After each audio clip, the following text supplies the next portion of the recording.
Hey guys, welcome back. This is 6.2. It is going over 11 important identities.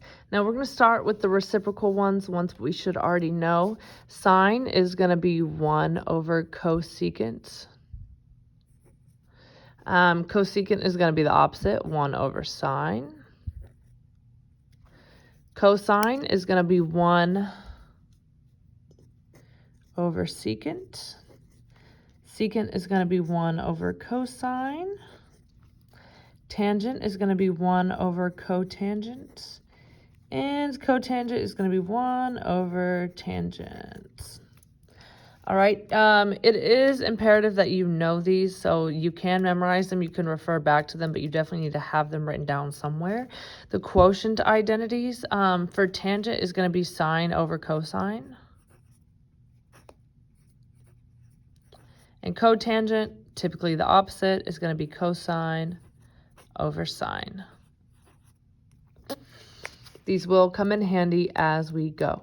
All right, so let's explore some things. Assume we have a right triangle where R is the hypotenuse. It's already labeled here. The angle given is the reference angle. Write down the ratios for sine and cosine in terms of x, y, and r. So sine is going to be opposite over the hypotenuse, which is going to be y over r. And then cosine is going to be adjacent over hypotenuse, which is going to be x over r. All right, that's just something you're going to want to refer to and keep in the back of your head. Now, assume we have a right triangle where the theta, the reference angle, and the horizontal, where the angle theta is the reference angle, and the horizontal leg is 4 centimeters. The vertical leg is 3 centimeters. I've already got those labeled for you. Draw a diagram, find the hypotenuse. All right, that's pretty easy. 3 squared plus 4 squared equals RC squared or R squared, however you want to write it. 9 plus 16 equals 25. Square root of 25 is going to be 5.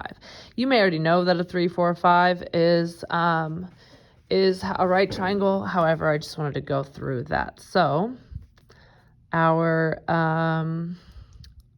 adjacent, opposite, and hypotenuse. Hypotenuse is 5. Our opposite is going to be 3. And our adjacent is going to be 4.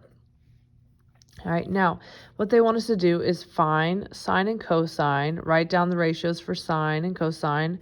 We're going to have 3 over 5 here, and then cosine is going to be 4 over 5. I'll zoom in a little bit. Now, given what we know, determine the value of sine squared plus cosine squared. So we're going to take our sine, 3 over 5 squared plus 4 over 5 squared. And they want to know what this value is. That's going to give us 9 over 25 plus 16 over 25, which is, lo and behold, equal to 25 over 25. So that means that sine squared plus cosine squared is always going to be equal to 1, no matter what triangle we're looking at.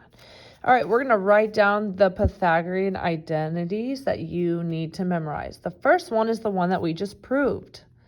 That sine squared plus cosine squared is always going to be equal to 1. All right, another one, and I'm going to write some info down here that's going to help you, but another one is going to be 1 plus cotangent squared is going to be equal to cosecant squared. And finally, tangent squared plus 1 equals secant squared. All right, an easy way to remember these is to divide by sine squared. So what we mean by that is we take the first one, sine squared plus cosine squared equals 1. That's going to give us sine squared over sine squared which we know is 1. We'll simplify that here in just a second, plus cosine squared over sine squared equals 1 over sine squared. Now, we know that sine squared over sine squared is going to be equal to 1. So we have 1, and now we're just simplifying it. Cosine over sine is cotangent.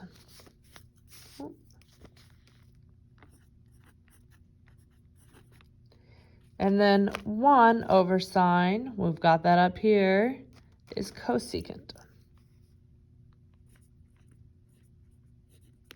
which is how we've proven the first one. And then to find the other one, you would divide by cosine.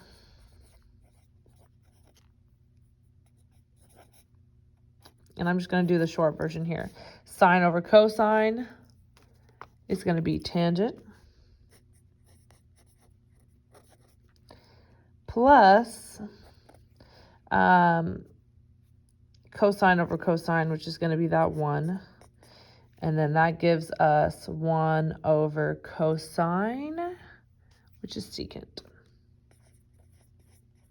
And that is how we prove the identities just using 1. So if you can remember, sine squared plus cosine squared equals 1. And then just divide everything by sine to find this one. And divide everything by cosine to find that one. And that is just a little bit of extra information on 5.2.